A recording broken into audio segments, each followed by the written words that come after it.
tal, amigos de Guanajuato Informa? Les saludo con mucho gusto, soy Marisela Luna, estoy en el municipio de Irapuato y justo como ustedes están viendo, me acompaña esta mañana, entre calurosa y no, el senador Erandy Bermúdez y además es vicecoordinador de la fracción del PAN en el Senado mexicano. ¿Cómo está, senador? Muy bien, Mari, muchas gracias por la oportunidad que me da de estar aquí contigo, aquí en Irapuato. Estoy impactada porque es de las primeras veces que salgo luego de esta pandemia a lugares públicos, obviamente, y creo que la economía pues ya no resistía más, por eso estamos en semáforo naranja, pero para poder entrar a este restaurante, que es Hacienda de Torres, donde hoy estamos, tuvimos que pasar el protocolo de lavarnos las manos antes de entrar. Pusieron un lavamanos para poder pedirle a los clientes que se los laven, hay gel antibacterial, llegan y nos colocan un mantel ese es de papel como de las tortillas, ajá, pero muy duro, no sé cómo se llama. Los cubiertos están en bolsas de papel de estraza y las cartas están en pizarrones grandes, además hay códigos QR, no sé, me parece tan raro estar viviendo así, pero es parte de lo que ya hoy tenemos, ¿no? Efectivamente, es parte de la nueva normalidad, me llama la atención y qué bueno, porque sé que lo que están cuidando ellos es al cliente y al momento de cuidar al cliente, pues lo primero que cuidan es la economía de las personas que hoy laboran en este y en otros lugares, el que te puedan tomar la temperatura y este tipo de protocolo que hoy ya nos estamos medio acostumbrando. Yo todavía espero que pronto puedan encontrar una vacuna y que regresemos a la normalidad que todos conocimos, pero me parece muy bien que estas medidas de protección que toma y creo que muchos restaurantes están tomando, porque bueno, también es algo que les obliga a la Secretaría de Salud, pues lo único que hace es nos da confianza a los comensales. Y además fueron de los sectores más golpeados, ¿no? Sí, imagínate, todo empezó el 13 de marzo. Claro, ya son muchos meses, habría que continuar y entonces, obviamente cuidándonos. Es un tema complejo, ¿eh? Sí. Y todavía los sectores que no pueden abrir. Yo siempre decía, Mari, que el tema de la pandemia es un tema clasista. ¿Por qué es un tema clasista? Eso fue una frase que me dijo una amiga. Porque el tema de la pandemia o de la cuarentena o del resguardo, para decirlo de esta forma, solamente la pueden hacer o la podemos hacer o la pueden hacer quienes tienen un ingreso seguro. Pero, por ejemplo, los que laboran como meseros, los que tienen un puesto en el mercado, los que trabajan en servicios, pues espérame, viven del día y no tienen el comercio informal, por ejemplo, cuando en un inicio el gobierno federal nos había dicho que el 28 de abril estaríamos ya librando la pandemia y hoy estamos a 12 de agosto y todavía no podemos sacar y todavía es un tema complejo, ¿no? Entonces, sí, desgraciadamente hay sectores, por eso yo creo que hay que entre todos cuidarnos, pero seguir apoyando a la gente que más lo necesita y más lo requiere. Y usted ha sido muy crítico, senador, en torno a cómo ha manejado el gobierno federal la pandemia. De pronto ya vemos, Erandy tuiteó y críticas fuertes a Hugo López-Gatell, subsecretario de Salud en nuestro país. ¿En dónde está esta inconformidad o dónde radica la inconformidad que usted ha demostrado pues prácticamente por todos los medios? ¿Qué no hizo el gobierno federal? En el federal? Manejo faccioso de la información, en que la técnica el subsecretario la puso en función de lo político. Hoy no es posible, Mari. ¿Tú conoces el nombre del secretario de Salud a nivel nacional? Digo, lo hemos visto muy ¿Pero cómo poco. se llama? ¿Se llama Jorge? Digo, a ver, no sé, ¿por qué lanzo esta pregunta a todos ustedes? No me pongo esos cuatro, pero se me fue la vida. No, a mí sí. También, yo no lo conozco el nombre. Efectivamente, quien ha sacado la cara es Hugo López-Gatell. Pero entonces, ¿quién cobra como secretario? El secretario de Salud. ¿Eso es corrupción? Eso es algo que el gobierno federal no ha explicado. Claro, ¿cómo es posible que tienes un secretario que cobra como secretario pero no hace las funciones de secretario? No entiendes, o sea, ¿sí me explico? Y entonces el gobierno federal, hay que reconocer algo, el presidente López tiene una virtud y es un experto en comunicación política y encontró este producto que se llama Hugo López-Gatell, que por cierto hay que recordar a la gente, él fue despedido por el tema de la pandemia del H1, no fue pandemia en ese momento, de la epidemia H1N1, ¿no? Del 2009, ¿no? Por este tema. Yo les digo, nos ha costado mucho dinero López-Gatell y la gente dice, ¿por qué mucho dinero? Pues ¿cómo que por qué? Porque recuerden que él se fue becado de México a Estados Unidos, a Johns Hopkins, a estudiar la especialidad, ¿no? Pues ¿y de dónde se pagó su beca? Pues de los impuestos de las y de los mexicanos. Y ha sido un modelo que ha tenido el manejo de esta crisis el subsecretario de estar solamente complaciendo lo que el propio presidente quiere o le pide. Pongo un ejemplo. El propio López-Gatell decía que el 28 de abril saldríamos de la crisis. Siempre se rehusaron a hacer las pruebas para saber dónde teníamos el problema más grave. De hecho, México es el país con menos pruebas. Y siguen sin hacerlas. Hoy somos el segundo país ya en el mundo con muertes, y el presidente se negaba y decía, no es cierto, porque los chinos tienen más habitantes y los indios, otro bla, bla. entorno y otro país. No, habrá que explicarle al presidente el tema de la proporcionalidad. Es una proporción, te pongo el caso. Japón tiene 126 millones de japoneses, prácticamente los mismos que tenemos acá en México, más o menos, pero ellos han llegado, ellos ya están en semáforo verde, llegaron a las 3,000 muertes, nosotros en México llegamos a 60,000. Y otro tema importante, ustedes recordarán cuando el propio subsecretario inventó este famoso método Centinela, ¿se acuerdan?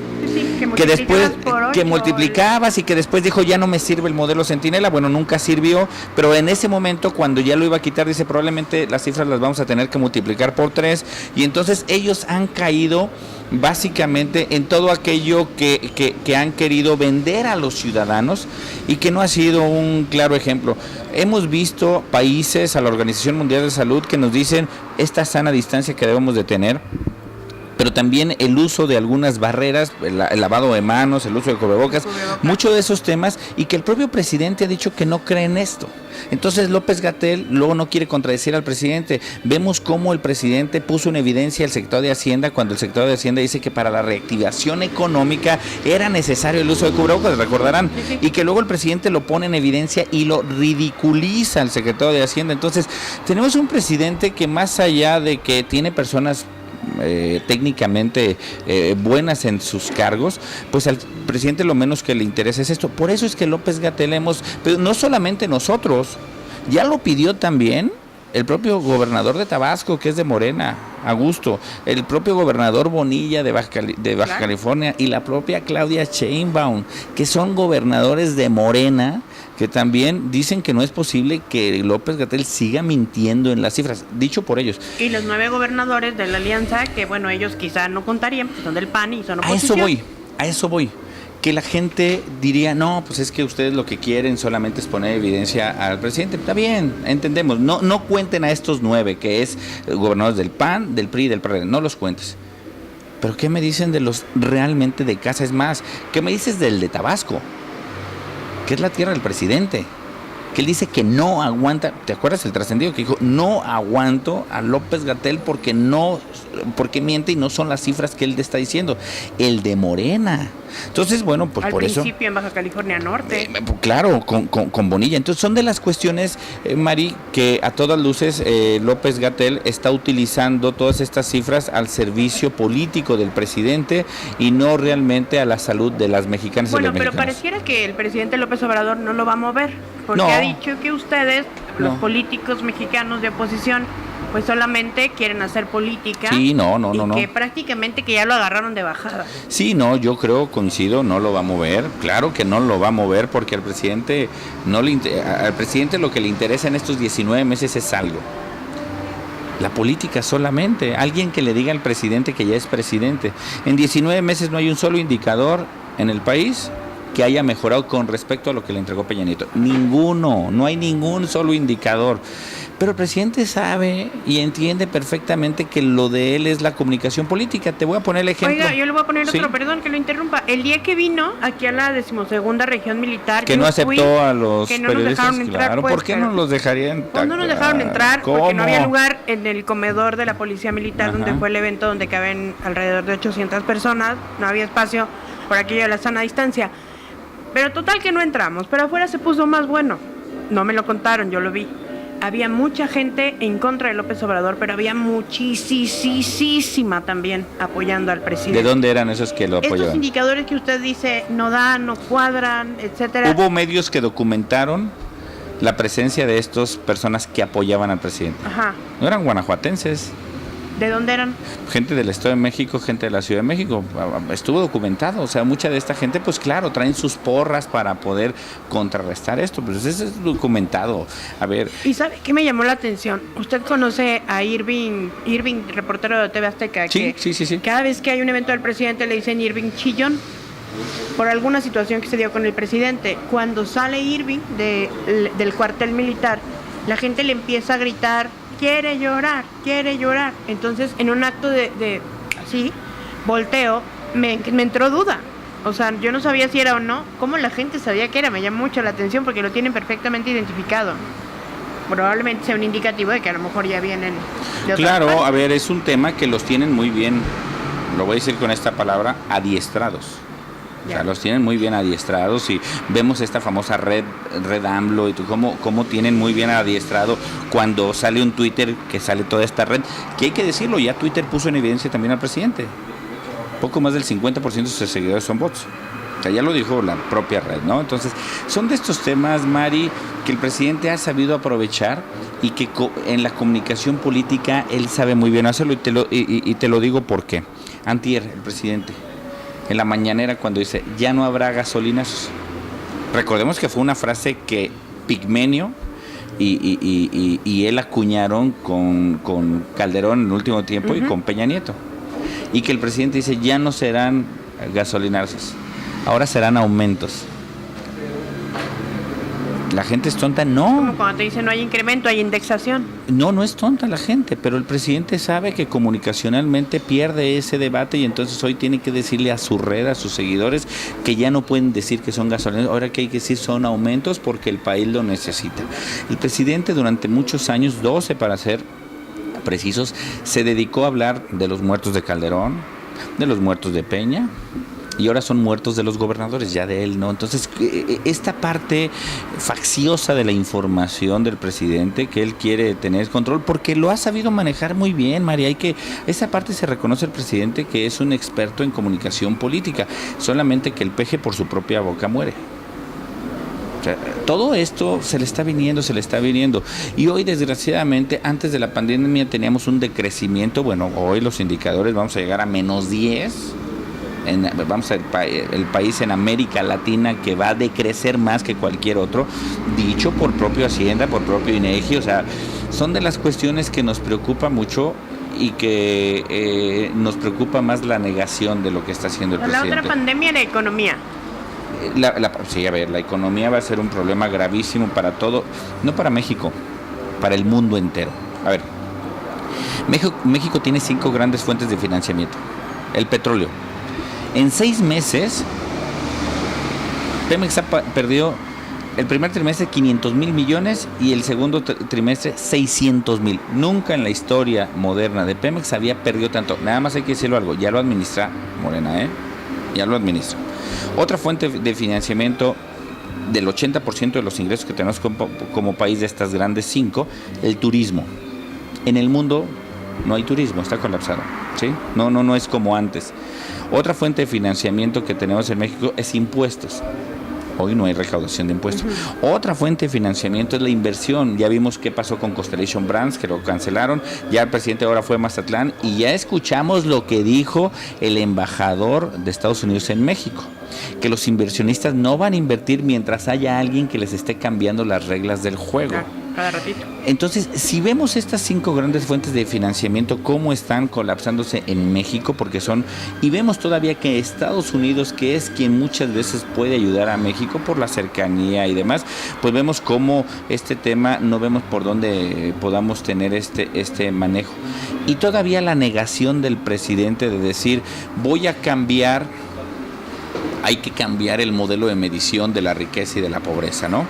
Él hizo una entrevista 2 años antes de la elección cuando dice que Peña Nieto crecíamos en México al 2% y que el presidente Peña en una entrevista en Tercer Grado dice que el crecer al 2% era de mediocres y que por eso tenía que renunciar. Y luego cuando el mediocre, cuando quien lleva hoy las cifras, crecemos al -1, lo que dice el presidente, hay que cambiar el modelo. ya no vamos a medir la pobreza con el Producto Interno Bruto, ahora vamos a medir la felicidad. Imagínate que esto, ¿qué retrata de cuerpo entero al presidente? El que yo, Mari, me sienta superior a cualquier otro ciudadano y decir, Mari es feliz, Juanma es feliz, no sé si me explico. Sí, claro. O sea, te retrata en cuerpo entero que tú crees que tiene la verdad absoluta. Y tan es así que el presidente lo ha dicho varias veces en sus mañaneras. El que ¿estás conmigo o estás contra mí? Parafraseando a la Biblia y haciendo otro tipo de expresiones. Y el presidente, me parece, este tema de la comunicación política, un tema que domina, pero que también es peligroso. Recordarás, Mari, cuando le preguntan al presidente recién iniciada la pandemia que cómo se iba a proteger del coronavirus. Con la estampita del Sagrado Corazón. Detente. Él sabe perfectamente que en México somos un país profundamente creyente, entre católicos, la gran mayoría cristianos, o sea, pero católicos la gran mayoría, cristianos, evangélicos, pero él sabe que esta frase y estos simbolismos van precisamente a un segmento de la población que él sabe que es.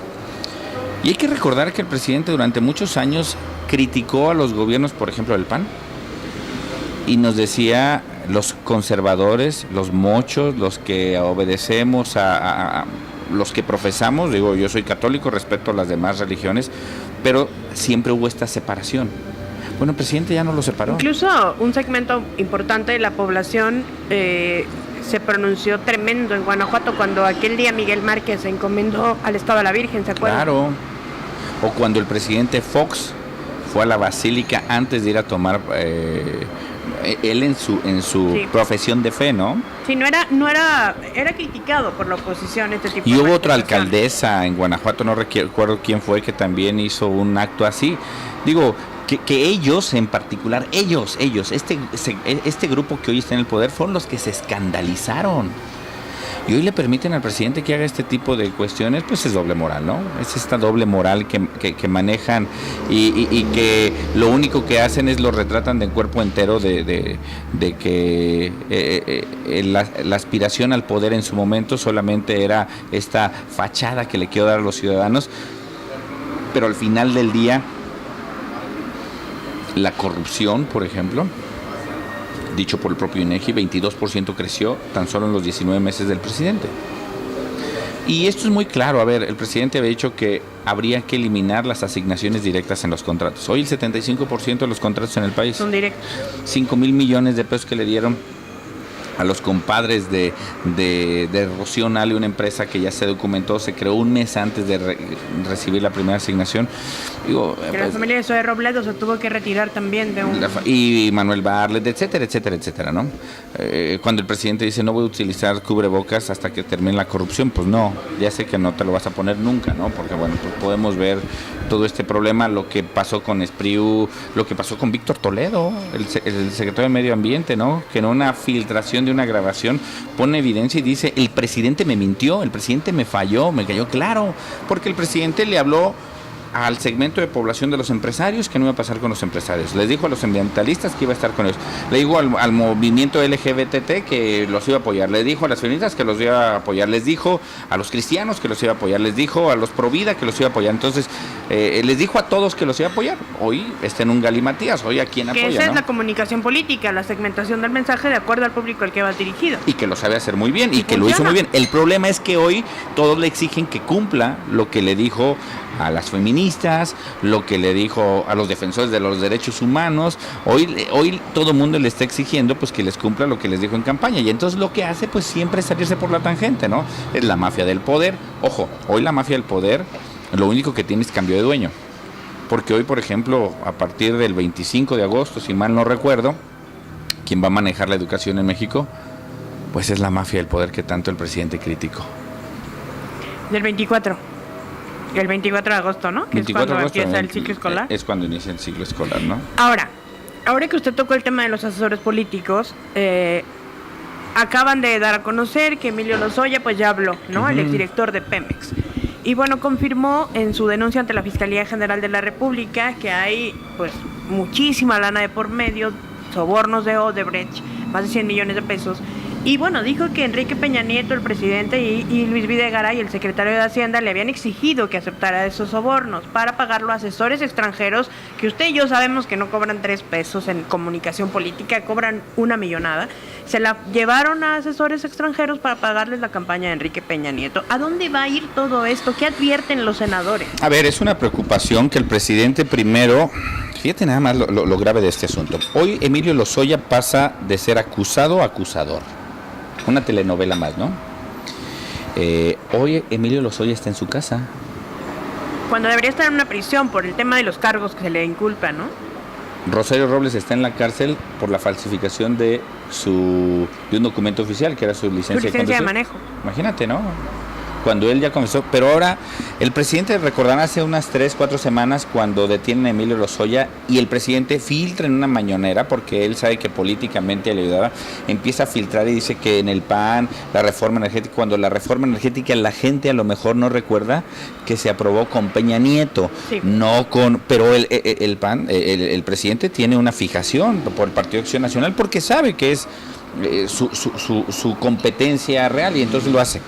Y el presidente hace estas declaraciones en ese entonces filtrando nombres de gentes. Y hoy que Lozoya dice, yo vine por presión, vine por engaños y vine esto.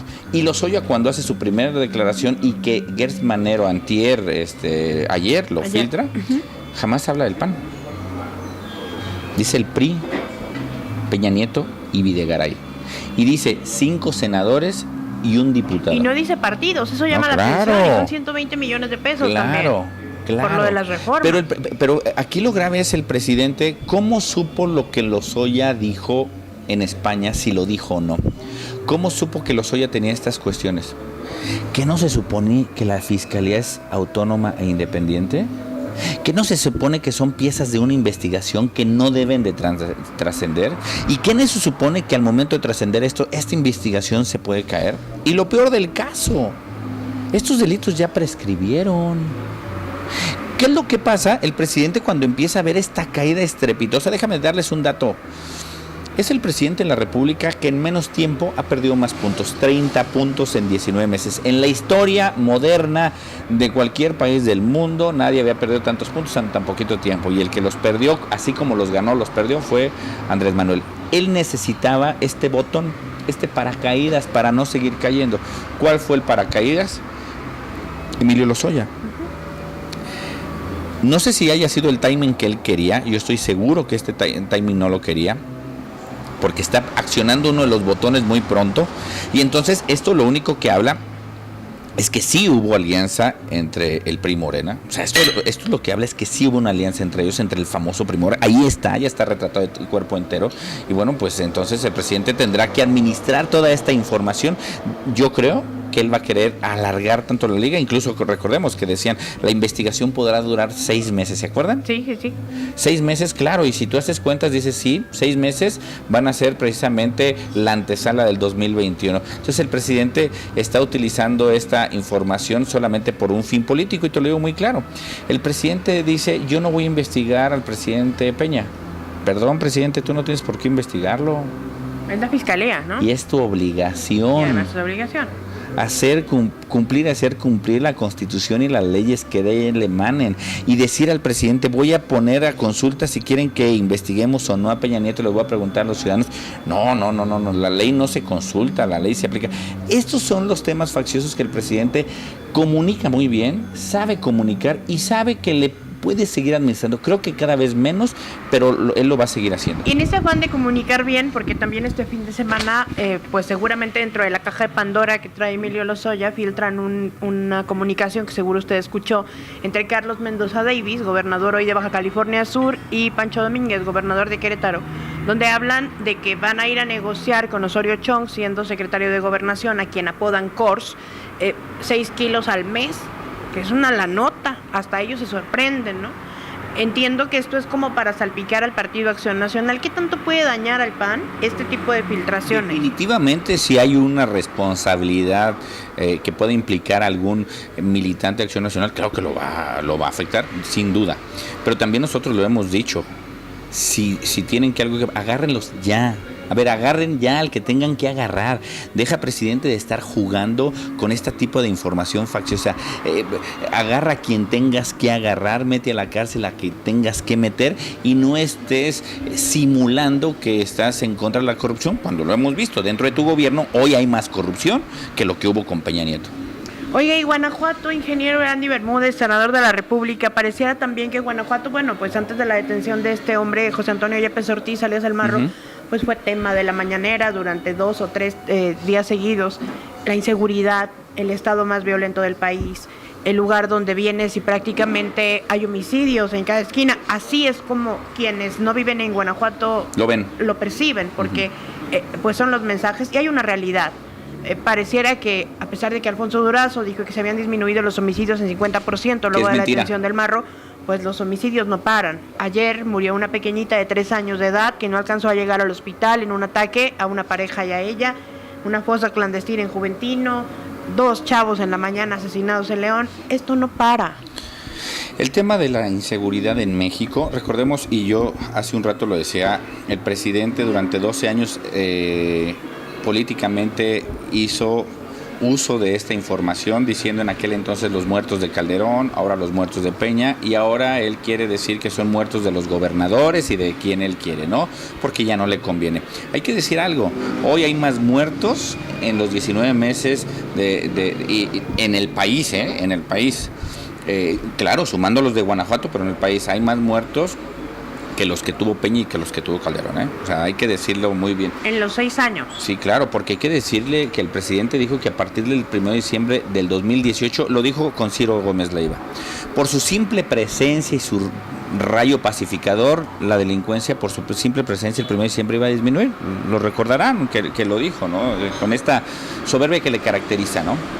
Y bueno, hoy vemos que es complicado.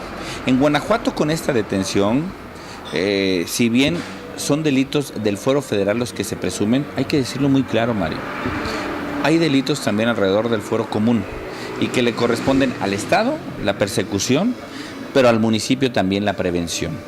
Son temas que se debe que trabajar coordinadamente Estado, municipio y federación. Yo reconozco, y así lo dije públicamente, la coordinación, pero más allá de la coordinación, el arriesgue, el trabajo, la preparación de los elementos de la policía estatal, de la fiscalía, niveles, ¿no? Del ejército, de la marina, de la guardia nacional, de los elementos, y reconocer la coordinación que hubo entre gobierno y el estado que encabeza el gobernador Diego y el trabajo que hizo Durazo y el presidente López para poder hacer esta detención.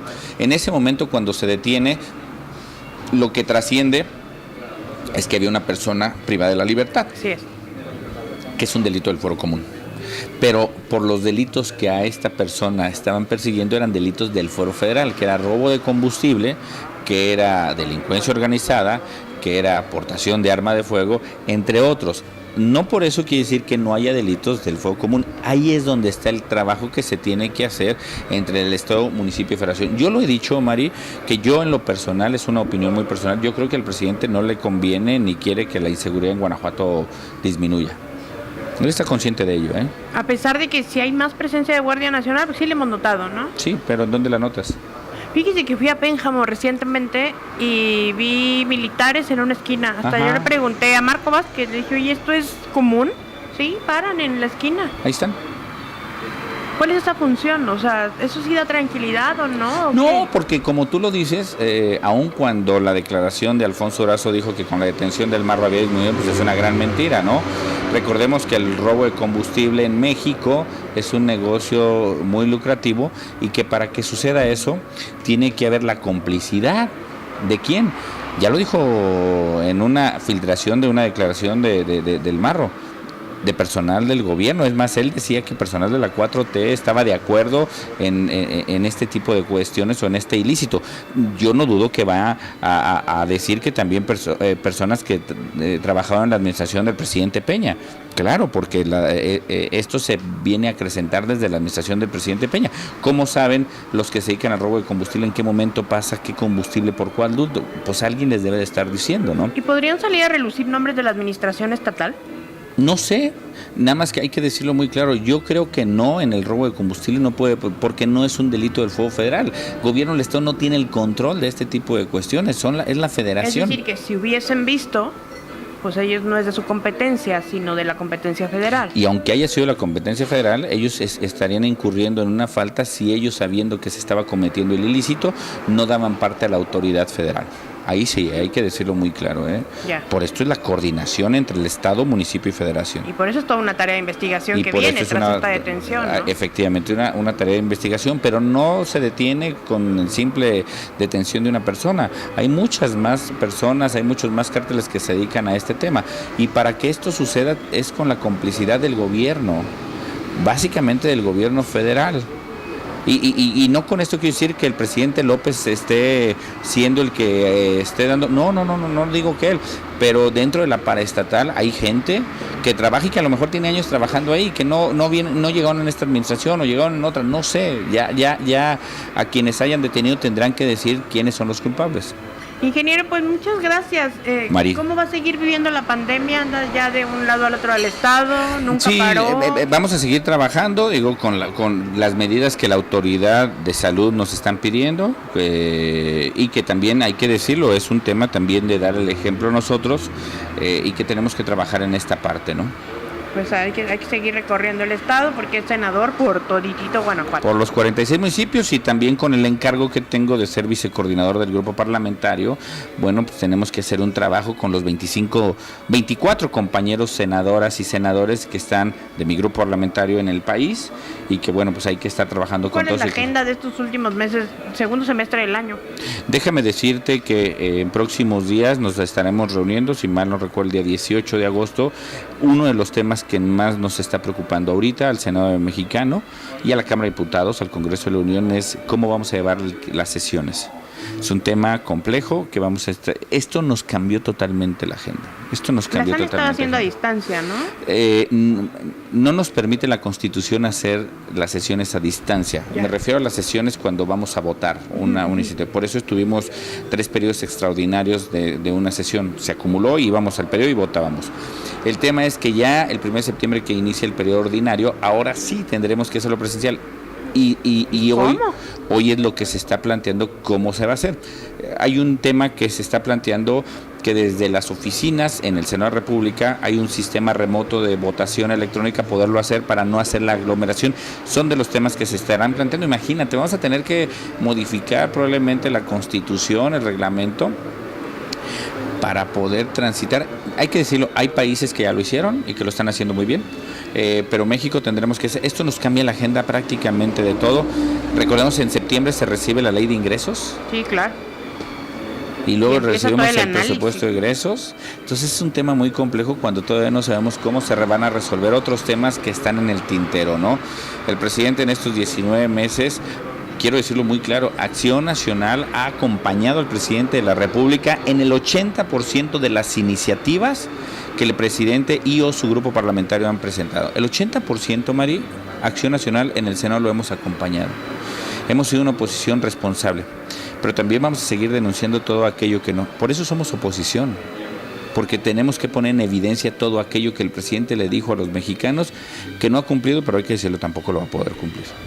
Pues le agradezco y vamos a estar siguiendo muy de cerca el trabajo que hagan en el Senado y pues todo lo que venga para el estado de Guanajuato, ingeniero. Muchas gracias, Mari, te agradezco a ti y a Guanajuato Informa por la oportunidad. Gracias, fue el senador Erandy Bermúdez, él es vicecoordinador del PAN en el Senado mexicano, es guanajuatense, es penjamense y bueno, pues saludos a Pénjamo, la tierra de Miguel Hidalgo. De Miguel Hidalgo. De Miguel Hidalgo, de que Joaquín ahí hay Pardavé. Una disyuntiva entre Abasolo y Pénjamo, pero es de Pénjamo, ¿verdad? No, a ver, nació en Corralejo de Hidalgo, ya municipio de Pénjamo. Sí. Hoy es municipio de Pénjamo. En aquel entonces, cuando nació... ¿Era de Abasolo? No. ¿Ah, no? No. En aquel entonces, cuando nace don Miguel Hidalgo, recordemos que toda esa parte era Villa de León.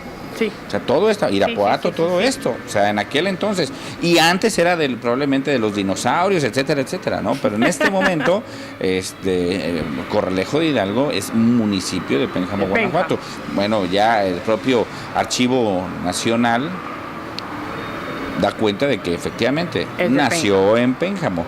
hay la disputa de si nació o no, hay que reconocer, lo bautizaron en Abasolo, sí, claro que sí, ahí lo bautizaron, ¿no? Pues pero bueno, independientemente de dónde nació, es un personaje y un referente histórico para nosotros los mexicanos, es un referente histórico. Nació en el estado de Guanajuato, hay que decirlo, y aquí inició la guerra de la independencia en el estado de Guanajuato.